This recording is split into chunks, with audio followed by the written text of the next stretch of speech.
Oh, I cannot believe I'm finally gonna be able to say it. Woo! What's up? Adrian 578 here, and welcome to Sherlock Holmes: The Awakened. Man, yo, this is one of those games that I have been waiting to play for so long. Also, when I heard about the project and stuff like that, I even helped, kickstart it, on Kickstarter. So, yo, this game is one of those games that means a lot to me personally. So, hell yes, I am super happy to be finally playing the next Sherlock Holmes game. We went through 3 of the Sherlock Holmes games last year, and it was an amazing time. I had so much fun. And now we are finally going to be continuing Sherlock Holmes. So from what I get is that this kind of takes place after chapter 1. Because we're still playing as young Sherlock, except this time we got our boy Watson with us. Man. Can't believe we're gonna be playing it. Alright, first of all, let's make sure we got the subtitles on. Cool. Now, it's interesting how you can go into settings and just change the difficulties. So, let's see. Blah, blah, blah. Master deduction. You're not seeing the video icon. You can interact with it. You not receive prompt to visit the Mind Palace occasionally. Well, there we go. Okay, we can customize it. Investigation. Okay, yes. Lockpick and skip. Well, it depends how bad it is. So one thing that I really do like about Frogware, first of all, shout out to Frogware. You guys are located in Ukraine, and we all know what's going on with Ukraine. I'm not going to go over what's going on or get too political in it, because that's one thing I try not to do, is become political on my channel, because that's not what we're here for, man. We're here to chill out, play some freaking games, and, just have a good time. But Frogware, shout out to you guys. Shout out to Ukraine. You guys are going through a really rough patch right now. And if anything, hey man, I mean, yo, I'm supporting you guys. So, thank you guys so much for still continuing to make video games. Even after you guys are going through some hard times. So shout out to you guys. Let's get into it. So one thing I was actually just about to say, holy shit, that was a quick little time. Sherlock is afraid of water. If he falls in, he'll black out. Really? I did not know that. I guess everybody got their own phobia, right? But one thing I really love about Frogware games is that each game that they made, they tried something different. Like, they tried a new game mechanic. And sometimes they're hit or miss. But... Okay, that's supposed to happen. I was gonna be like, what the fuck? The shadow over London. It's like the shadow over Innsmouth. But yeah, they tried different stuff. Sometimes they're hit or miss. But the thing is, though, they're willing to try, And it keeps making every game unique. So, like, when you're talking about one game, you know which game we're talking about, Or when you talk about a mechanic, you know which game we're talking about, so. Oh, man. Dr. Watson, would you kindly close the door behind Oh, you I'm so so that we can hyped. limit I'm the sorry. price of your carelessness to merely hours of work rather than days? My apologies, Mr. Holmes. I found myself rather taken aback. I saw tidier houses in war-torn Afghanistan. Are those my surgical needles? I ran out of tacks and the matter required immediate attention. Was that my supper? Plainly not, for I was the one who ate it. I set it aside for this evening. And for that I am grateful. Is that my bed? Watson, since you've proven yourself a master of observation, might I ask you to apply your skills to a more pertinent question? Namely, the whereabouts of today's newspapers. They are the key to everything. The newsboy is usually reliable. Medically speaking, I often find that the key to everything is good sleep. In a bed. Your papers are here, on the table. Let us see what the postman brought today. Oh man, it feels so good to play this game. I'm so sorry, man. I'm so hyped for this game. Oh man, dude, chapter 1, Devil's Daughter, and oh god, I can't even remember the other one. But they're all really good. Crimes and Punishment, and they're all so good. I mean, they're my kind of game. You have to, I guess you kind of have to be a certain style of gamer to really enjoy the game, because they're not the fast action go around London and shoot people Call of Duty style, stuff like that. This is like a slow paced detective, you got to use your brain to understand shit kind of game, and I love using my brain. So Alright. Alright, let's calm down here. Because it's time to get our detective vision on. Alright. Whew. London Advertiser, September 28, 1882. Tension between England and Sweden are running high after a series of unfortunate mishaps during a recent visit to London by Swedish Princess Ulrika. Chief among the scandals was the embarrassment of the British diplomatic corps as a result of the unexplained disappearance of Princess Ulrika's personal bodyguard. The longtime member of her inner circle, princess, circle took the opportunity to explore London while off duty and never returned from his late night promenade. A spokesman for the police assures the advertiser that they are confident the bodyguard will be located as he is a striking representative of the Scandinavian people. A man like that gets noticed, whether by his peers at the gentlemen's club or the fair nightingales who comfort them. Local gossip, all of it uninteresting.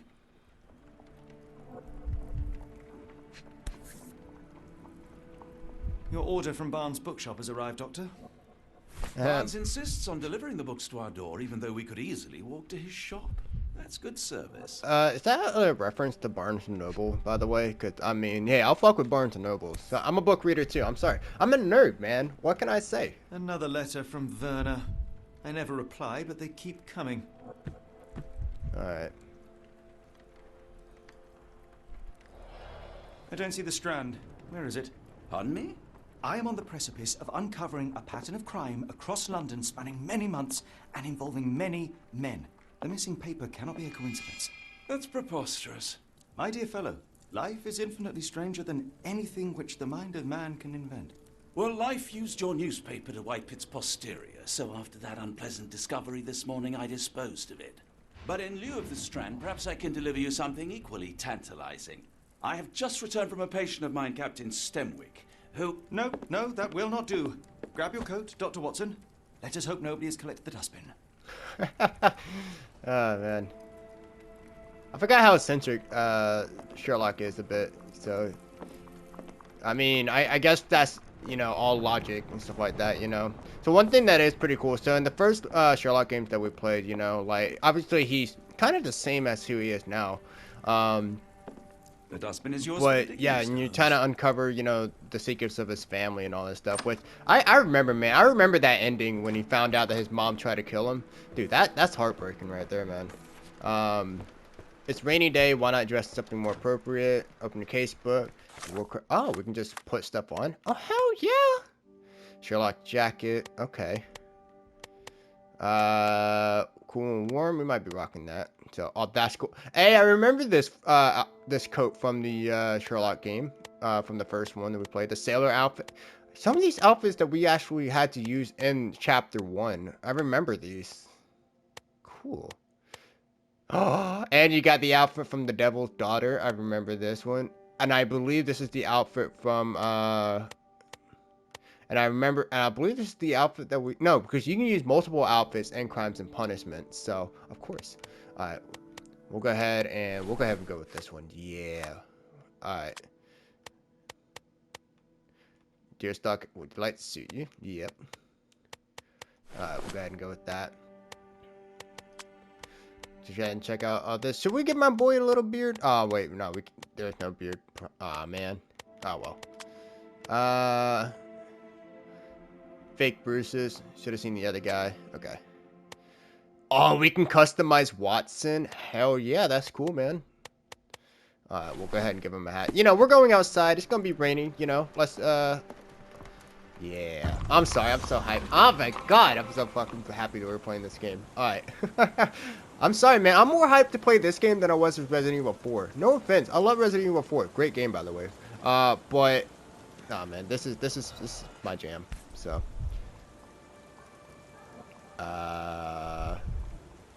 A cactus spine.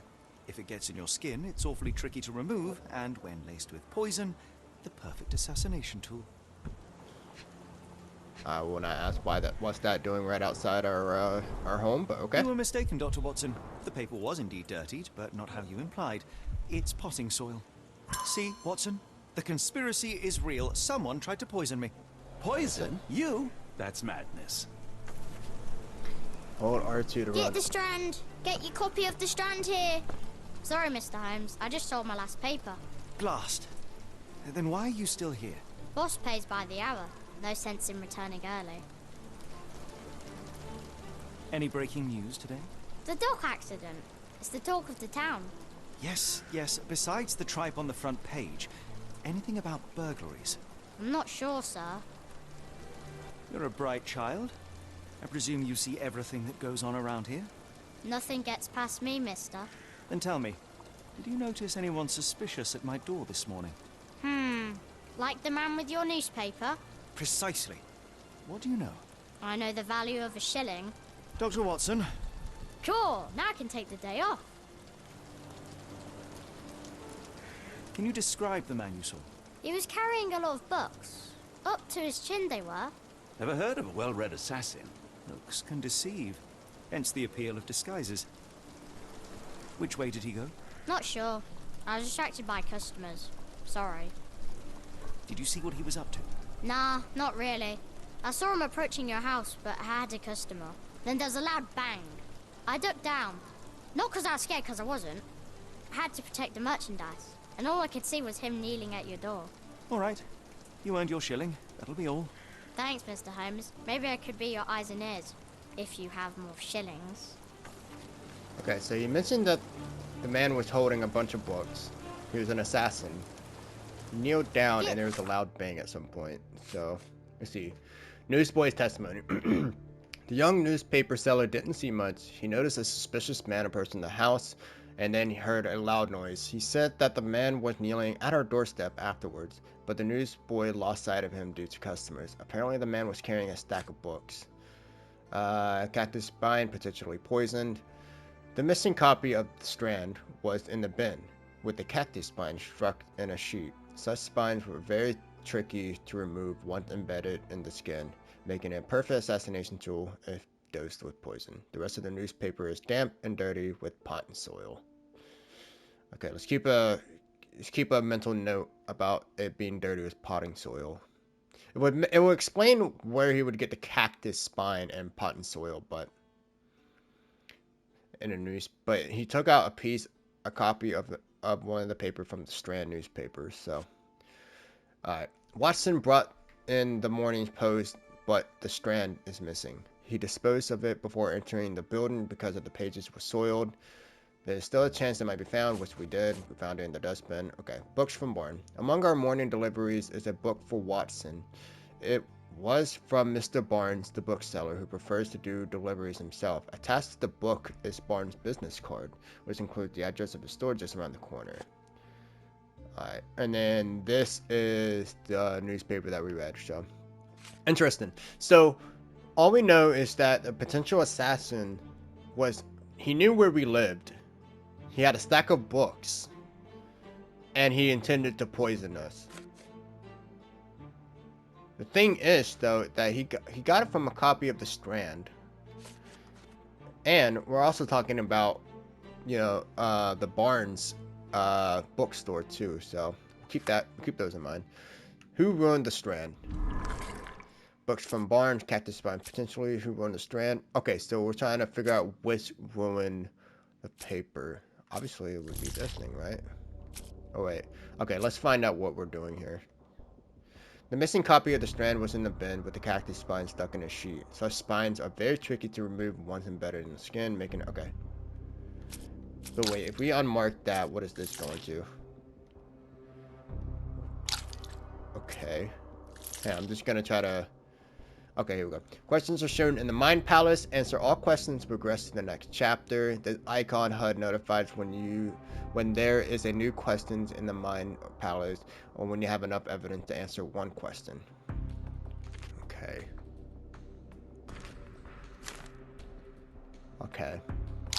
Okay, so I don't know what the little bubble is on the bottom is.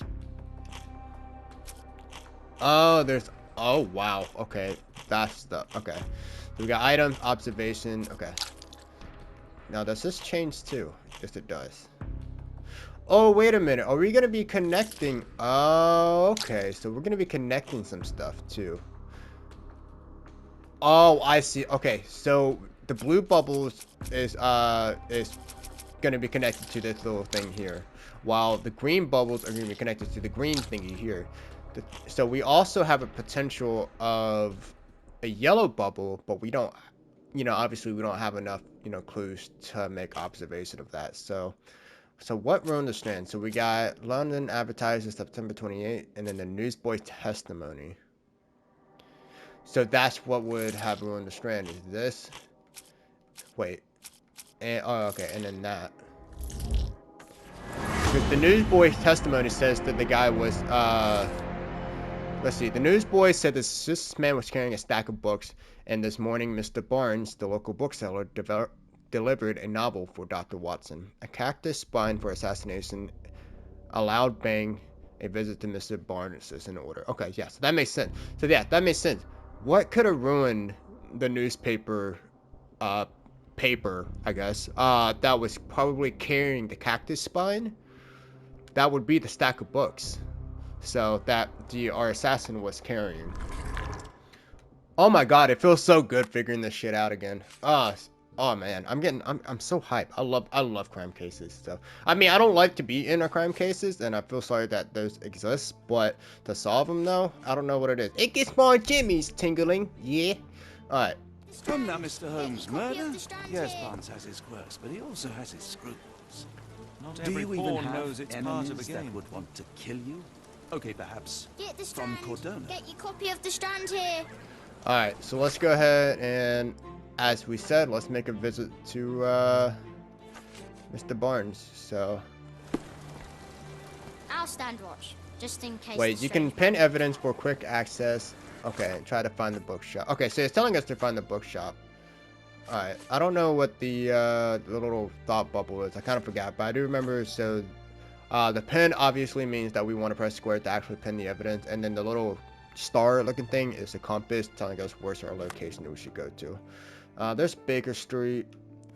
Okay. Get the Strand. Get Okay, so let's see. Attached to bush cart. Okay, so which includes the address of a store just around copy the of the corner. Strand here. Alright. There's a Japanese flag. Let's go ahead and see if it's gonna be down here. How do we run again? There we go. Alright. Konnichiwa. Alright, so they said it's just around the corner. Oh, wait, no, that's the manor. Okay. It's probably back over here then. Let's go, just go around the block here and see. See if the store could be down here. There we go. We got Barnes Bookshop. Where is it? Oh, there it is, right in front of us.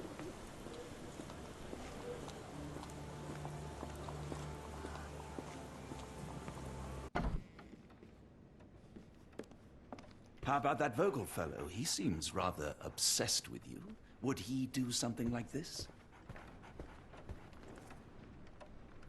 I remember this observation thing. I actually do this, like, like observe people, like just stuff like that. It does sound kind of odd, but the power of observation is powerful. I mean, no, going through your life observing your surrounding in every which way, it's a lot powerful than you think. The power of knowledge and all, but just observing your surrounding and observing people every day, even the same people every day, can tell a lot.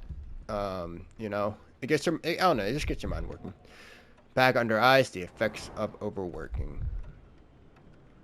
He also got little inky fingers, doesn't he? Newspaper ink. Alright.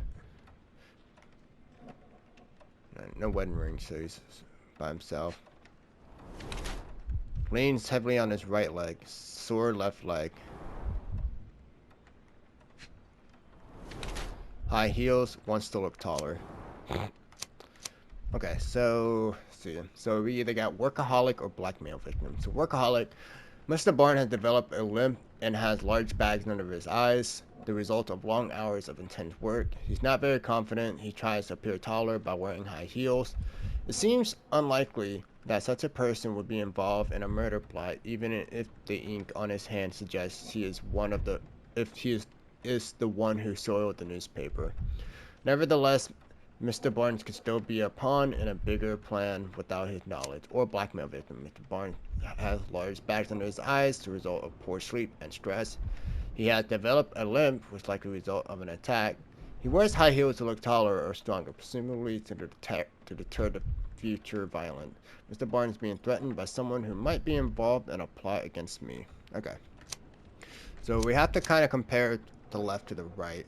Obviously, I think workaholic makes a little bit more sense, but then again, let's see. Let's go over. So newspaper ink on his hand. Thing is, though, it doesn't say anything about the newspaper ink on his hand when it comes to the blackmail victim. But the workaholic says that. Let's see. He wants to look taller. So, I mean, obviously, I know that, you know, like, short people, especially short men, they do feel less confident when, you know, they're just naturally short. And I guess in a man world, you know, the tougher you are, the more respect you get and the more confident you are. He is sore on his right leg. No, wait. He leans heavily on his right leg. He's sore on his left leg. Or the effect under his eyes. The effect of overwork. I'm just gonna go with workaholic. Barnes to develop a limp. Alright. Mr. Barnes, a word.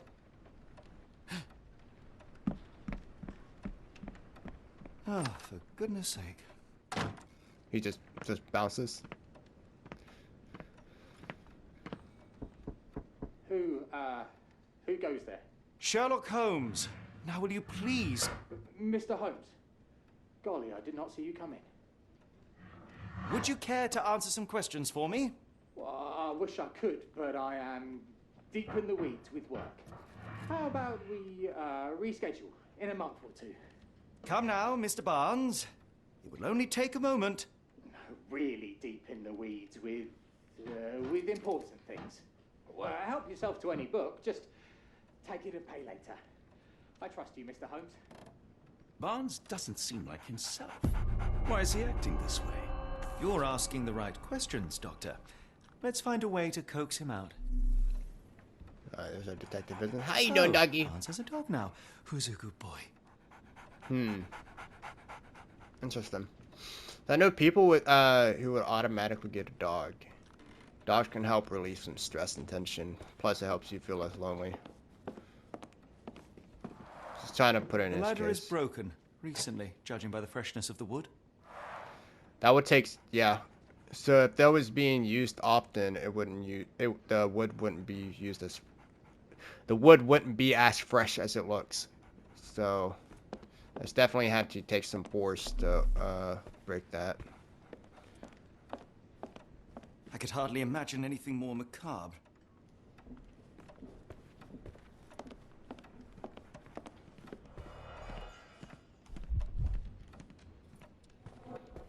Oh yeah, this book doesn't look Cthulhu at all. Basics of cryptoanalysis. Cryptography in Egypt. It appears Barnes has an interesting hobby.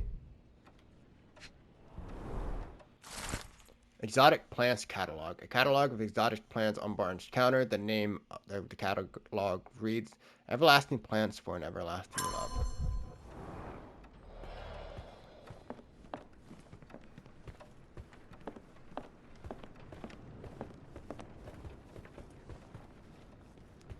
Alright, guess we'll go to the Mind Palace and see what we got here. Why is Barnes acting so strangely? Okay, so yeah, so now we got 3 bubbles.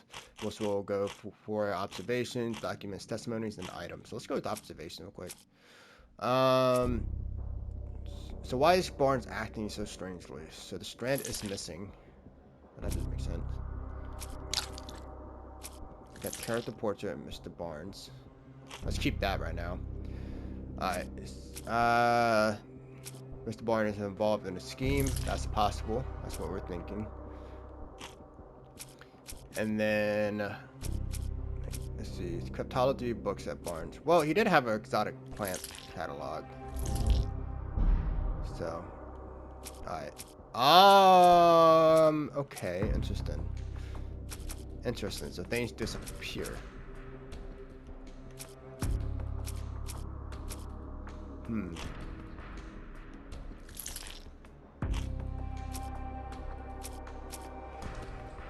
Why is Barnes that's so the newsboy testing?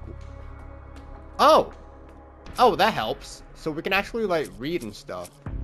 Of like our clues. Okay, well that really helps out a lot. That's spine potentially poison. Obviously books or Barnes broken ladder. Alright, I want to see, will these things come back or they just fuck off the entire time? Wait, maybe if I back out and go back in. No, they just fuck off permanently. So I'm just curious. I actually want to see if this thing is going to come back.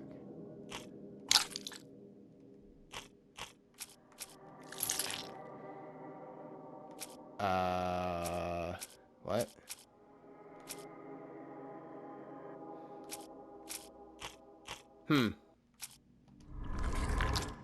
Okay, I'm just, alright, now I gotta figure this shit out. There are several books on cryptology on Barnes' counter. The books are worn and not for sale. He has frequently consulted them and left annotation.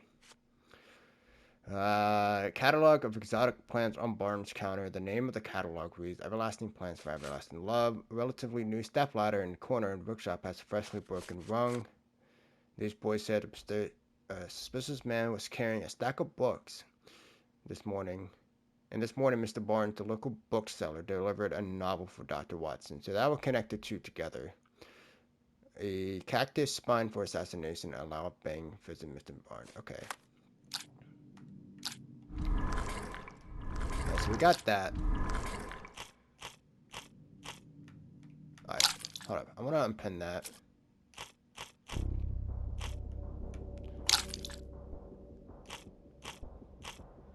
Okay, I'm just wondering though, like, do these things come back or something? Whatever. So Mr. Barnes involved in the scheme because he was the one that was carrying the book. Fine, so that would connect those two.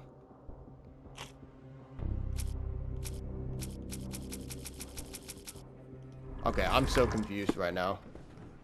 So this is another thing too with these games. Oh yeah, we gotta observe more. Is that yeah? Sometimes, like, of course they do have a tutorial, but you gotta read it. And yeah, ain't nobody got time for In the reading. language of Mycroft's secret agents, it's a sign. Dried flowers are replaced when the job is done. I wonder who the recipient is. Okay, dead flowers on display.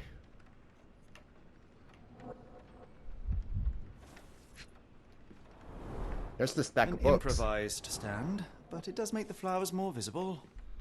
That would make a lot of sense. We have for those stack of books. Alright.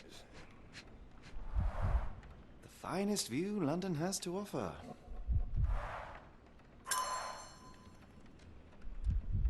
Okay.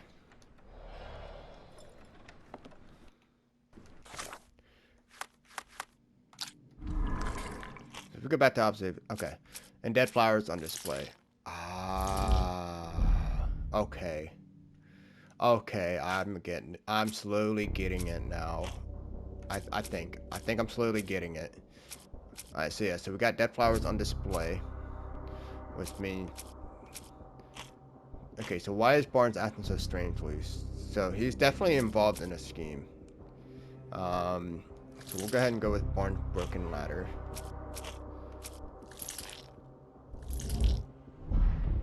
Okay. I'm still trying to understand this. So, okay, so maybe we have more. Like I said, I'm wondering if they disappear, does that mean that it's like, oh no, that doesn't make sense, that's completely wrong? Or, because we did get the flower, and that stuck around. So this means that that is right.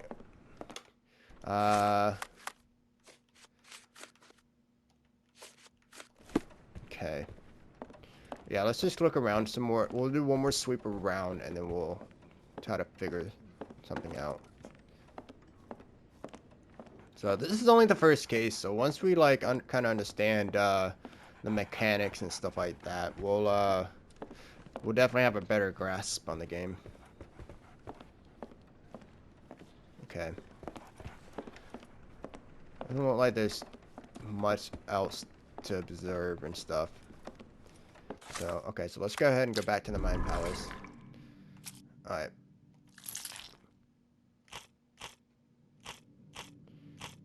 Okay. Okay, so we need another document or testimony to see if that would make sense to why Barnes is acting so cray-cray. Let's go ahead and knock on the door, see. Apologies. Yeah, I thought he was but gonna. I can't hear you. Please come back later. Hmm.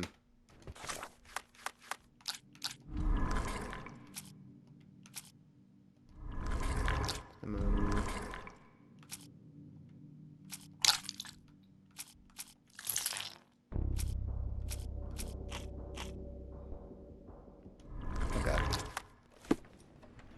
I can already tell this game is gonna be the death of me. This is gonna be the game that kills me.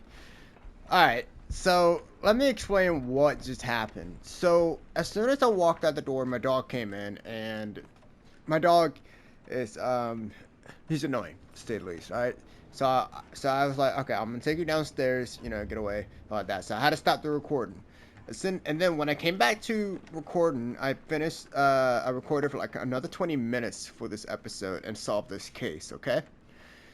When I was going into editing and, you know, putting the stuff together, for some weird reason, my recording just it didn't record. Alright? So, I'm like, well, it's only 20 minutes. I can blow through this. It's not going to be as fun or entertaining to kind of like figure this thing out, you know, as I go along. But, I got to do what I got to do. So, anyways, I went ahead and resolved this case, right? Picked up where I left off, resolved it, and then did my outro and all that stuff. And then when I came back and recorded, and I went back into the editing again, my mic was muted the entire time. Yeah. I'm like, so... Oh god, now that I think about it, I really hope I recorded the first half of this episode. Okay, I did, thank god. Okay, alright, I'm making sure everything's working correctly, working properly. Fuck's sake. Oh well, it's just a minor error, something that we can definitely make up, but yeah, again, it's just not going to be as fun as trying to solve everything, but Hello there. it is what What's it is. your name? So let's go ahead and finish Lily, this case. I know, not very original. Ha ha ha ha ha, Lily, like, get it? There's this flower called Lily of the Valley. It's rare and it's one of the most, it's a very poisonous plant. So, considering that we are solving a case that includes possible poisoning or assassination on Sherlock by poisoning, we got a dog named Lily. At a flower shop. No connections there, right? The weather is dreary, isn't it? To be fair, my flowers could use the rainfall. Alright, can I observe your... Should have worn something warmer. Can I observe your fucking Art flowers has always been again? a little odd. No, This is I don't care. uncharacteristic Go away. for him. Okay, and we're back. So now we'll go ahead and investigate the flowers. Encouraging people to stop and smell the roses? Our national emblem. God save the Queen. It must take patience and care to produce a bloom so beautiful. I imagine so. I merely sell them. There's a cactus. Familiar spine? Is this what I found in my dustbin? With a broken Pot side. is damaged. The blow was severe, but softened by something.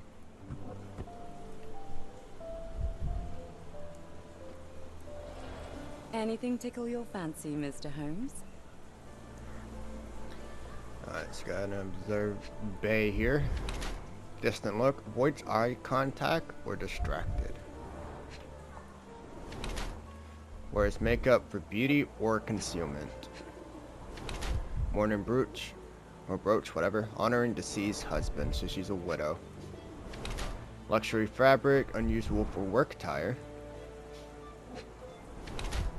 Change shoes upon arrival. Alright, so we'll go ahead and read both of these, and then I'll just tell you which one it is and why, because again, I've already solved it, man. It's just not. It just doesn't satisfy me to not.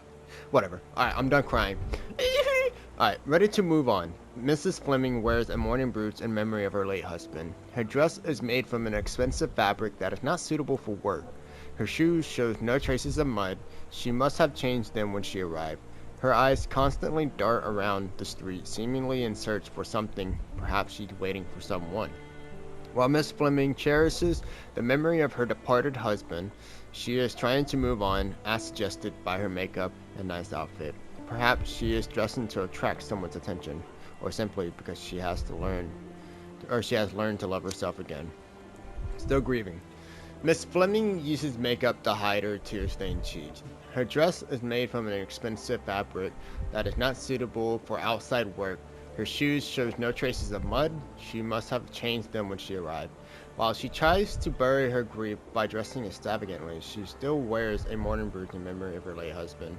Her gaze, always staring off into the distance, reveals her emotional attachment. Taken as a whole, one must conclude that Miss Fleming is still reeling from her tragic loss. Alright, now let me tell you why it is not this one, okay? Now, here's two things that can kind of connect, that can kind of make sense of this, alright? Number one is the mourning brooch. Her deceased husband. Yeah, that makes sense that she kept it around, you know, in memory of, you know, her late husband. Obviously that sucks, so that means that there's still a part of her that misses him a little bit, right? Number two is the distant look. Now, I never lost someone that dear to me in my life, but I know people who has, unfortunately, and I can definitely tell when they're in grief and stuff and saddened, or in other words, become a widow, that they don't want they're not ready. They need time for themselves, you know, to pick themselves back up. And usually they try their best to avoid people. That's why they'll try to avoid eye contact and with you. But here's the thing though, right? So in this description, so the first thing that it says is Mrs. Fleming uses makeup to hide her tear-stained cheeks. If we look at her eyes though, it doesn't look like she's even crying at all, correct? Plus her face isn't even lit up too. She's not wearing any makeup. So yeah, it just is it different? I mean, okay, she is using makeup, but we're talking about like her eyes, right? There's nowhere. Oh wait a minute, it says using makeup. Okay, well we saw her on her lip. Fuck it. You know what I'm saying, right? It doesn't look like she's even been crying, right? And yeah, that's pretty much it. When it comes to ready to move on, this thing connects a lot more to what we can see on Mrs. Fleming. Number one, the work attire is the most obvious. Okay, when you're working at a flower shop, you're gonna be expected to get dirty, whether you're not you know, actually touching the flowers or not, because at some point you're gonna get a little bit of dirt on your clothes, right? So you know, you gotta pretty much either wear an apron or, you know, wear something that you don't really care about getting dirty. And that also kind of goes with the boots as well. You know, shoes, you can tell a lot about a person when you look at their shoes. If it's like clean, depending on what it is and stuff like that, like what type of shoes they wear. If it's like an expensive clean shoe, you can tell that they're fashionable or they got money. I think in her case, I mean, if you connect the makeup, the clothes, and the fact that she's wearing clean boots, it's like she's wanting attention, right? But the question is, who could she be getting attention from? And if we're look at her eyes, it's a distant look. Of course, she's avoiding eye contact with us. That's because she doesn't really, you know, she isn't looking for attention from us. So is she distracted by something? And if you can tell, she's kind of looking over our shoulders, so she has to be looking at the flap or at the bookshop that we just left, right? So, in conclusion, she's ready to move on. that's and it seems like she's trying to look at the attention from Mr. Barnes. Mrs. Fleming, you look particularly lovely today. I think I over-explained everything, Does a but woman need a reason to you know, look or feel beautiful? conclusion. No, but your distant look suggests you seek one man's gaze in particular. Who told you that? Nobody. Merely a keen eye and some simple deduction. Well, I'll kindly ask you to keep your keen eye to yourself, Mr. Holmes. Alright. Gotta provide evidence. Alright, so like the last games, we can pretty much just like spam away at everything, but I already know which one we, need to look at, so. One of these things is not like the other. Come again? The cactus. Those fearsome spines can prove a devil to remove, and the sap is often toxic. And a rose thorn can give you tetanus, but we still grow them. The cactus seems comparatively harmless, though you have me thinking it must be valuable. I was under the impression that you knew its price already. Your guess is as good as mine. The first time I saw this cactus was when I came back from my break. That's just interesting. So Mrs. Fleming claims she doesn't know how the cactus appeared on her display. She went for a break, and when she came back, it was there. So, someone must. So if she she doesn't know anything about this cactus, right? She says she doesn't even know the value of the cactus. Plus, obviously, when she left, it just appeared there, which means that obviously someone had to put the cactus there. Now, could that have just been maybe like whoever was attempting to assassinate Holmes? Is it possible that they were using that as a distraction, to kind of put us off course? I don't know. I do know, but, let's just keep going. Let's see, what's the next one? What do you make of the flowers in Barnes' shop window? Well, they could use a bit of water. Do they mean anything to you? Mean anything how? I'm not sure I follow, Mr. Holmes. Why do you think they're there? Are you suggesting the flowers are for me? It seems likely, does it not? Oh, I hope you're right. So Miss Fleming says she knows nothing about the dead flowers, but hope the banquet is for her. So it's interesting that the flowers are on the shop, or in the shop. But again, she doesn't know anything about them, so it's like with the kid. So let's ask her about Mr. Barnes Are himself. you familiar with Mr. Barnes? Yes. No, not really. Well, in a way. What on earth does that mean? I know who he is, of course, but we haven't shared much more than a look. A look? Yes. Each morning I go for a walk in the park with my dog, and most days I spot Mr. Barnes there with his new puppy, so we see each other. Actually, we once met briefly while our dogs played. He was quiet and seemed unsteady as he approached, but since then, we've never spoken. I often see him staring through the shop window. Sometimes I wonder what he thinks about that would etch such longing onto his face. Alright, there we go. And that's pretty much everything we need to complete this case. So, why is Barnes acting so strangely? We can look at the exotic plants catalog. And then look at the dead flowers on displays. And then I think it's this one. Yeah, I just kind of forgot already. Okay. There you go. There you go. Mr. Barnes is in love with Mrs. Fleming. Barnes displays a bouquet of dead flowers to attract the attention of Mrs. Fleming, a florist. He may hope she will come into his shop and give him watering advice, or it can simply be a symbol of his desperation. Barnes anonymously gifted her a cactus, which he ordered from the catalog on his counter. A questionable choice, but for Barnes, a symbol of his eternal love, since the catalog presents these cacti as immortal. Plainly, this is the same cactus he dropped on the Strand outside 221B Baker Street. Now to hear the full story. So yeah, so basically, all in all, Barnes has a crush on Mrs. Fleming. I think perhaps I have been chasing shadows. Do not despair, Mr. Holmes. Even the best of us make mistakes. We better tell Mr. Barnes what we've learned. So yeah, so Mr. Barnes has a crush on Miss Fleming. He uses the dead flowers to hopefully draw her into her shop so they can, start talking. And then Mr. Barnes shows his crush, his love for Mrs. Fleming by dropping off a cactus. Unfortunately, the cactus, or the thing that he used to wrap the cactus in, was the same paper that he delivered to us.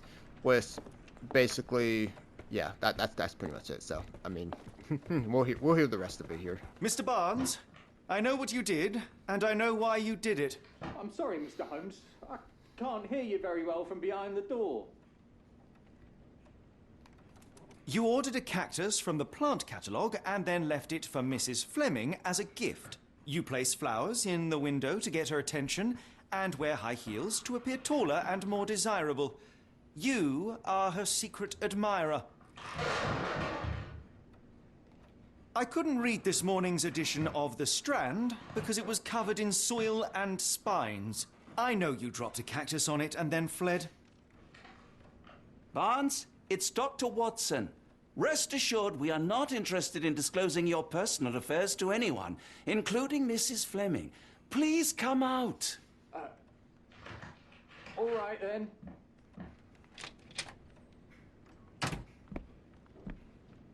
So, you know what happened then? I was on my way back from the post office, having picked up the cactus and some books. It was quite an awkward package, heavy too, and when I got to your door, I dropped the cactus and your paper. Forgive me. I needed that paper to prove a theory and prevent a crime. Your actions were rather disruptive.